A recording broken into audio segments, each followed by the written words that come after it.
Continue. The bulk of the questions, we have about 7 or 8 questions, all having to do with Israel. So, most of the folks in the audience do know that you have been a very strong supporter of Israel, but I'm going to just kind of run through these kind of quickly. But if you want to take 1 or 2 of them, they're all pretty much the same tone. Why don't you read a few of them and then I'll touch the issues. Okay, that's a good idea. Then I'll read a few more after you if you haven't addressed them. Don Simmons asks, what are the risks of the sanctions for Iran causing them to be even more belligerent and something to develop a unleash nuclear weapons? What is your feeling about the prospect of us ever withdrawing from Afghanistan?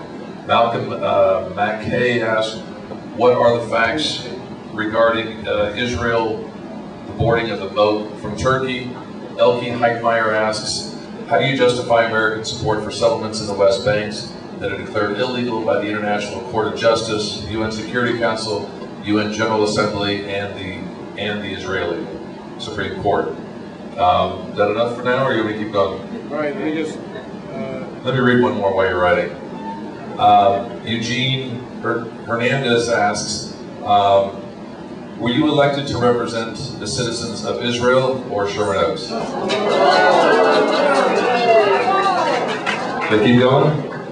Well, that's a good way to end it. Yeah, exactly. Okay. All right. There's a few more on this subject too, which I'll address after you address those. So, Iran sanctions, Afghanistan, settlements, And you have to answer all this within 2 minutes. and just where is my congressional district? What?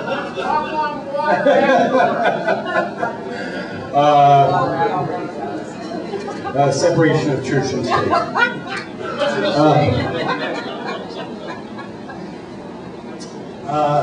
First, the Iran sanctions, if nothing is done, we have 2 options. With 2 results, both of them horrible. One, there can be no doubt. This is not Iraq and slam dunk and all that. Iran is pursuing a nuclear weapons program.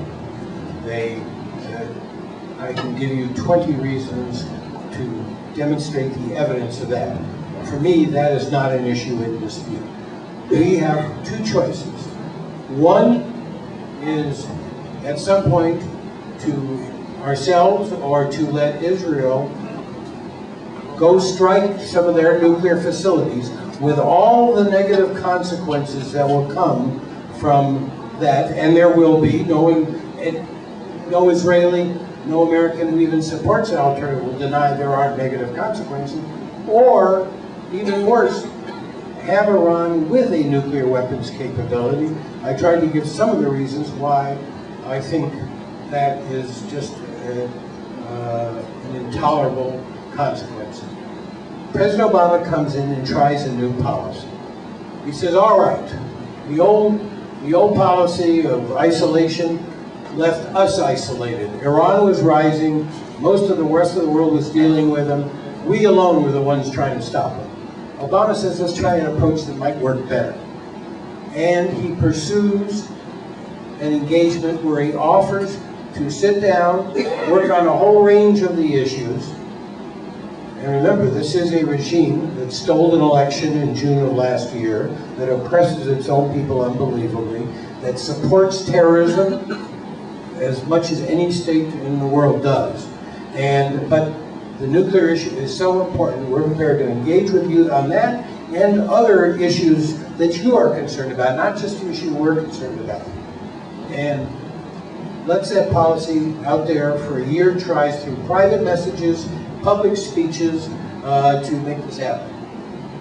It doesn't happen. So now we move to a new phase, which says, let's see, given the greater international support for our efforts than we've ever had before, let's see if we can create a series of economic pressures on this regime so they understand the cost to them in terms of their whole financial system is risk based on some of the banking sanctions we've legislated. their whole ability to develop their energy sector, the whole Iran Revolutionary Guard Corps, which has brought up so many of the entities in Iran. Let's put enormous economic pressure on them. At the same time as we keep the offer to work this out diplomatically out there to see if that will change their mind. We are trying to avoid one of two horrible alternatives.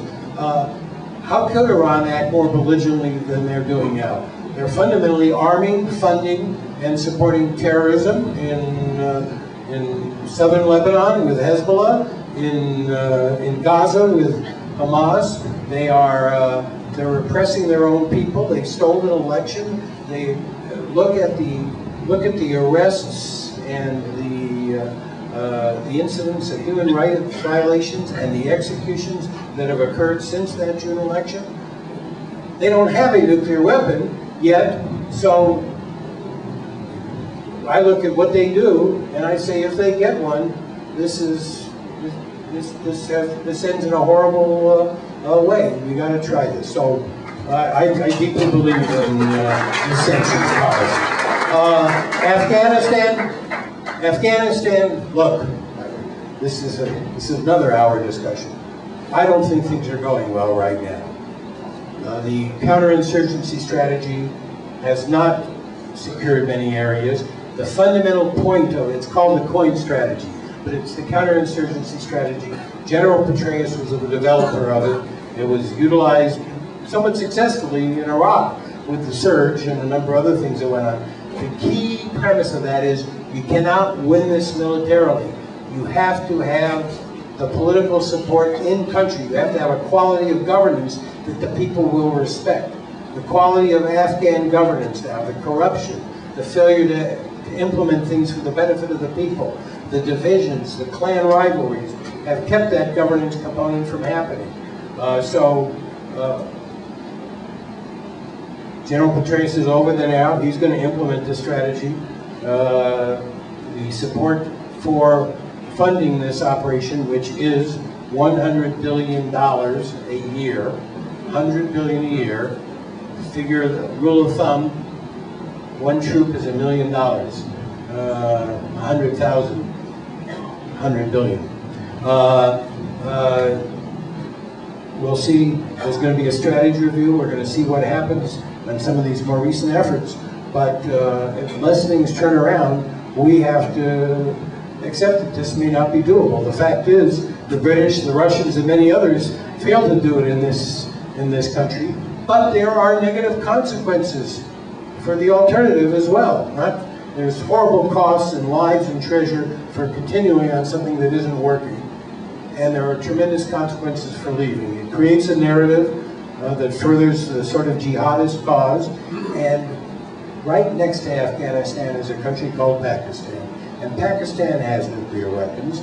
It has an enormous insurgency. It has its own very weak civilian government at this time, where the military behind the scenes really is in control. And I repeat what I said first, they have nuclear weapons. So you have to work through the consequences of this. Not an easy issue, but I am not comfortable with the progress they're making in Afghanistan.